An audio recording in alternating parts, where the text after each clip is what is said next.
continuing on with the rolling narrative of Ezekiel's wheels, that's really what it is, we see that these sons of God were cohabitating with women, any woman they wanted.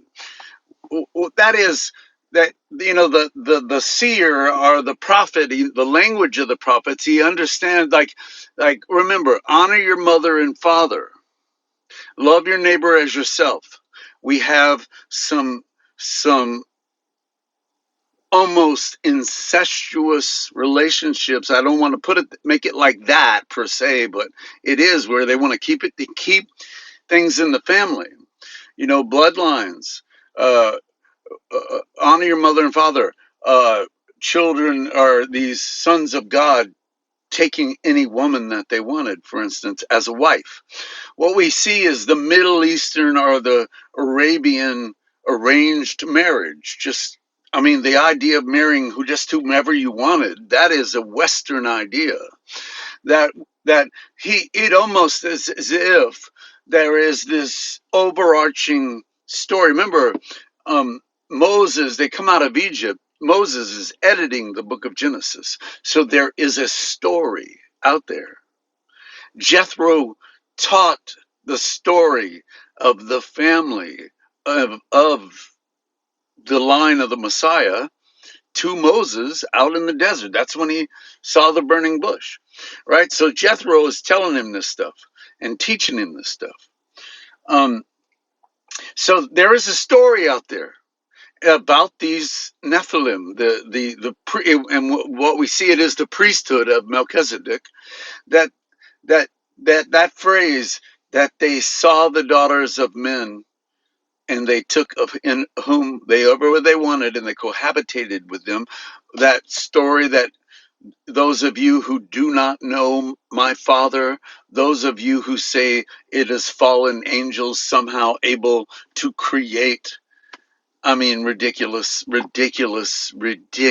stuff. Or that they were giants, 30-foot tall giants. Again, ridiculous. These are heroes of old, giants in the mind of the family of Moses, whom he's telling the story about. Gosh, it's the family story of the Messiah. That's what the story is linked to, the genealogy.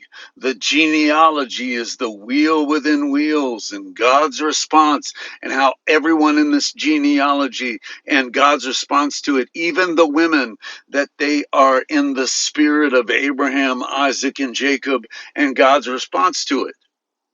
And that seeing the daughters of men and taking whomever you choose, this is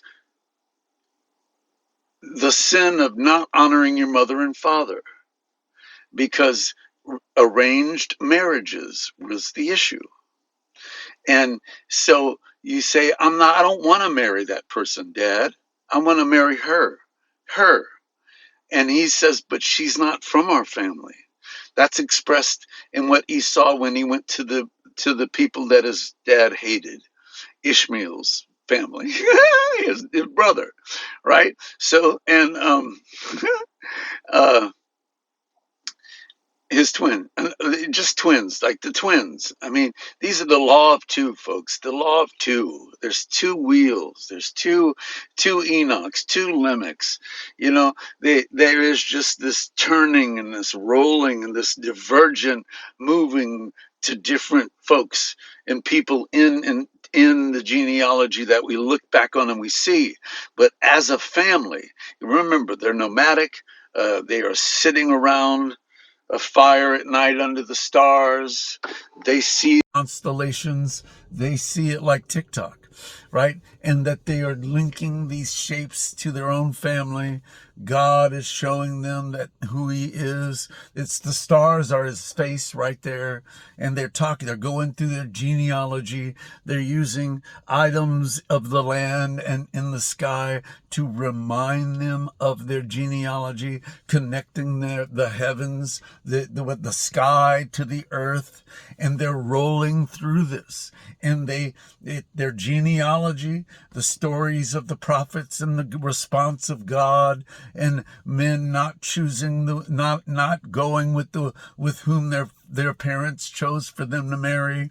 And that is the great marriage supper, this arrangement. You were chosen from the foundation of the world to be holy and blameless. You were chosen to be the bride of Christ. You were chosen by God the Father, the God of Abraham, Isaac, and Jacob. And this God of Abraham, Isaac, and Jacob is the very Son of the God of Abraham, Isaac, and Jacob, who is the manifestation of the Spirit of the God of Abraham, Isaac, and Jacob, which Isaac, it is said by this God of Abraham, Isaac, and Jacob, his manifested self would be within the promise of Isaac, and that his bride would share in the inheritance of Isaac, who had a body that was formed out of two human beings that were without the curse of sin, and that the promise would come through Isaac,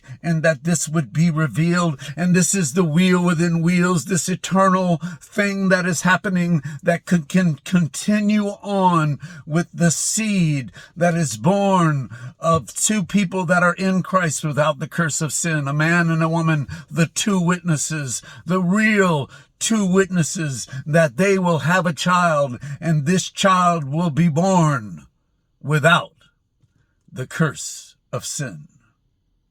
That is the wheel within the wheel. That is Ezekiel's wheels in this vision. The firmament is the heavens. The heavens is not where you go. Heaven is not where you go when you die. It is all around us. It is this thin layer of this prince, this power of the air that the evil one is hanging out in, that there has been a recreated one all around it, wheel within wheels. We got this thing going on, where everything is responding to God, and God responds. God responding to God, and God responds. It's just this ongoing thing.